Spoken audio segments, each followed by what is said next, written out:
ikaze mu makuru atekanye ikirere kizoba kimeze kuri uyu wa Mungu igenekerezo rya 17 ntwarante umwaka wa 2024 mu gitondo hitezwe ikirere kirimo izuba n'ibicu bike mu ntara zose z'igihugu cacu. Ahazoba hakanye kurusha handi ni mu ntara za Kayanza na Ngozi aho ibipimo bizoba biri kuri dogere Celsius 13. Ku muhingamo hazobandanya hibonekeza ikirere kirimo izuba n'ibicu bike mu ntara zose z'igihugu cacu.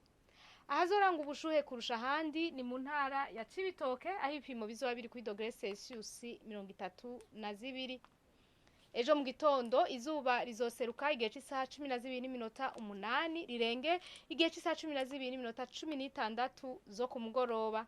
Amakuru atekanye ikirere agarukiye ngaha mwateguye n'ikigo ca Ijebu kijejwe ivy'ibirere nayo Nadia Ndayizenje yabashikirije mwakoze kuyakurikira.